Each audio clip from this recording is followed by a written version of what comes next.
What action do you believe the NCW needs to take right now, right here, on the back of this India Today expose?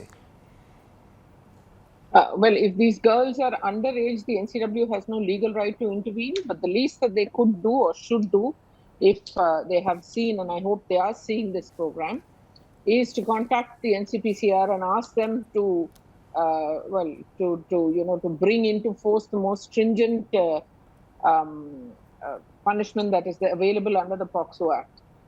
This is utterly shameful. It's horrifying that in 2023 we have parents selling their daughters.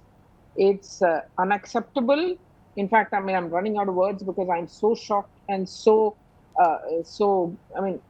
sad about the fact that we still have young girls who are being commodified. I mean, it's just a transaction for these people who are selling their daughters. And then we turn around and say these girls are whores and all the dirty words that are used about these poor things. I think I saw one of the girls in the visual where a young girl who's, drinking, and how to blame the child? She must be doing it just to get through the night or the day or whatever it is. It's terrible that women have absolutely no self-respect, obviously. Also that they're not educated, they have no choice.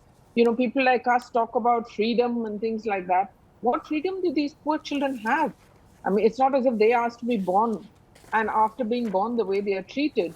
Women become bitter, women become, so many, everything that can go wrong goes wrong. And you're right, once they're sold, they're sold. I mean, they will never live a life of any sort of, forget about respectability, any sort of decency. They will always, this almost the scourge will follow them for the rest of their lives. And how is it fair? Sometimes I think, that we all talk about God and good and dharma and, doing good in every religion. And what is happening? I mean, is this what is supposed to be decent or good or dharma or not evil? I'm talking about any religion across the board. Across the board, governments. Why is there still so much poverty in places that children are being sold?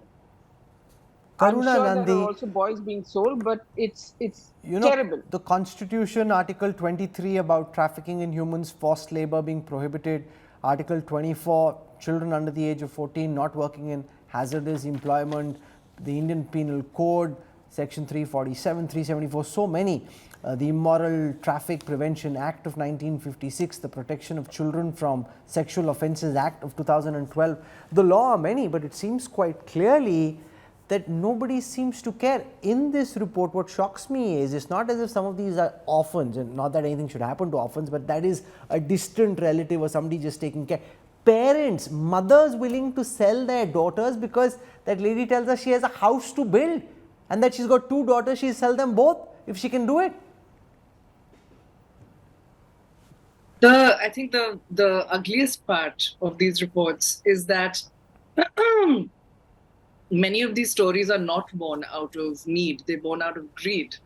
And that makes them over and above sort of any balancing sympathy factor that exists in a number of other trafficking cases where there is this desperate and huge need and there is absolutely no alternative.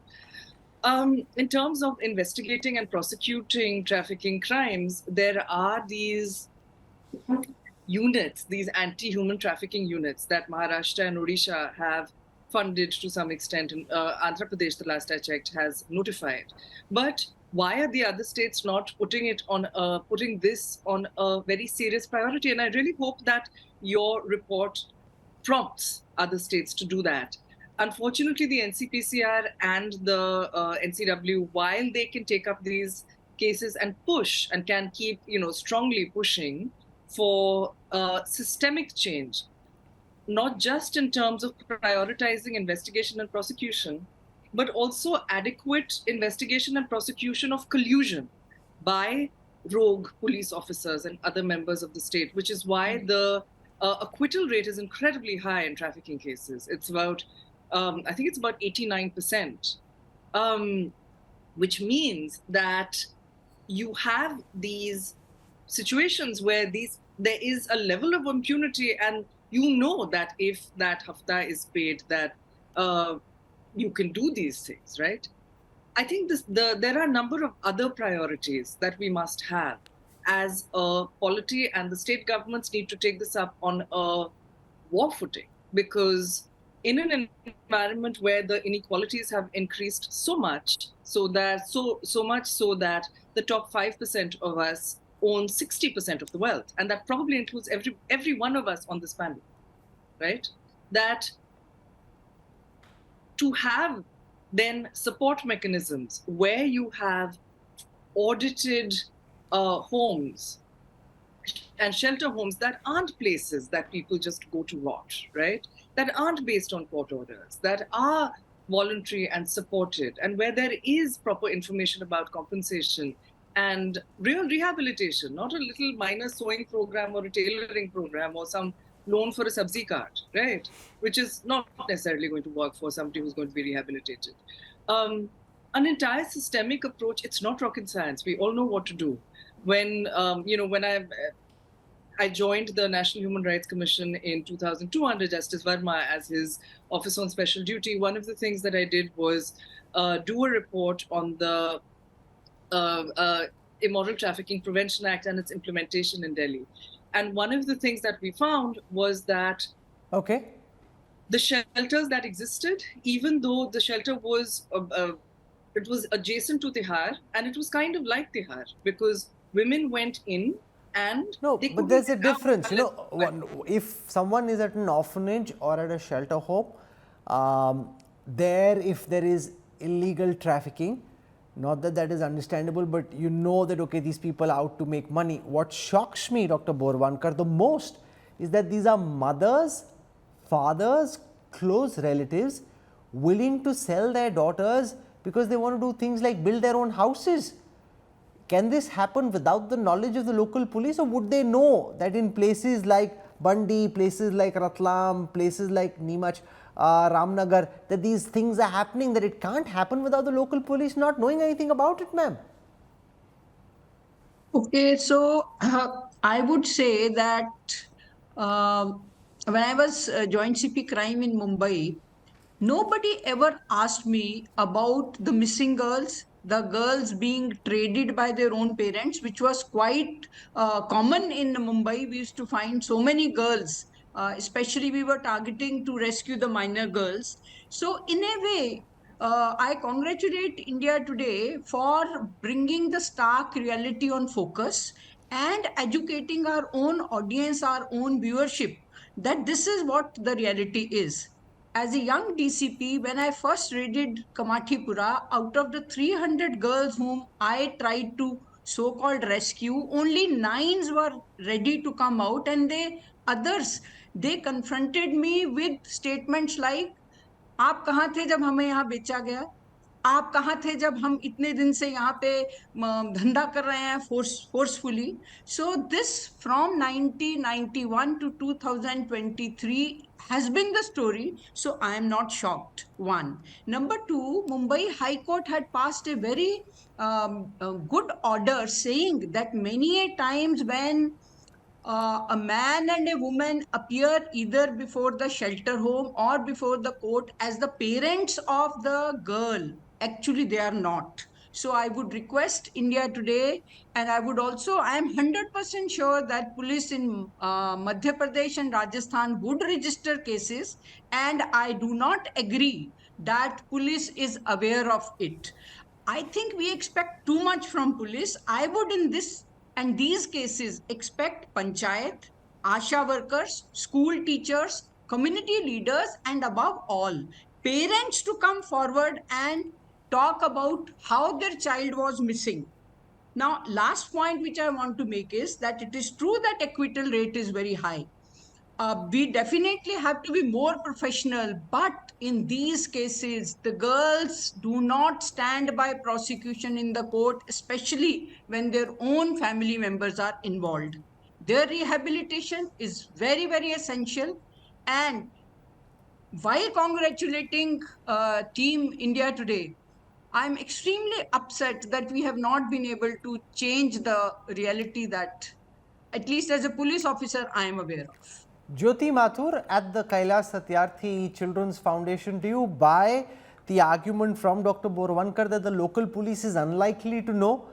I don't buy that for the reason that if this is happening, there are pockets and belts, villages where these things happen. I find it very difficult to fathom that the local police in that area would not know. So I would say I would not agree that the local police and the local authorities would be completely unaware of this happening, and which is happening in such openly with a written kind of an agreement between the families. I don't think so. That is really to believe. And But I do agree with the fact that the people at the ground, like the panchayats and the child welfare committees that are there, or supposedly there, or ASHA workers or Anganwadi workers, these women in these institutions would definitely be aware, because if the girls are missing and they have suddenly disappeared and gone and have not returned back, so this is a question which cannot be said that it is, they are not aware of that. So this I really don't think is really Sujata Paul, you correct. represent the Congress. The Congress runs the government in Rajasthan. As soon as this show gets over, what are you going to tell the Ashok Gehlot government and Mallikarjun Kharge ji? What do you think the government in Rajasthan needs to do? Today, what you have shown us is really chilling, and I really don't know what to say when you hear about such stories, because these are not mere stories. This is reality, and the girl child being under attack in this manner. Of course, we have our government in Rajasthan, and you'll see that the moment this program is aired, you will have statements coming out from the government of Rajasthan, and they'll take cognizance of it and get into action. Because if I remind you of what happened in November of 2022, there was one incident which was reported, after which it was said that there were many other cases of a similar kind where girls had disappeared. And immediately the government got into action, because the Rajasthan Commission for Protection of Child Rights has a method that it follows, that it immediately sets up a high-powered committee which works on the ground, gets a ground report, asks the police to give a factual report within 3 days, and then they start taking action. And I am certain that Mr. Ashok Gehlot is going to look into this matter, because this is of serious concern. And of course, our systems need to be strengthened, and the socio-economic factor which we are seeing today in these villages is also responsible for it. But if parents can show so much of apathy, then obviously there is something lacking with all of us. Its responsibility cannot be just given to the parents. If they are living in poverty, then we will take responsibility for that, because if we are in the government, we have to ensure that there is awareness, there is the fear of the law, and people should understand that the girl child needs to be protected. And I am sure that you are going to see action immediately.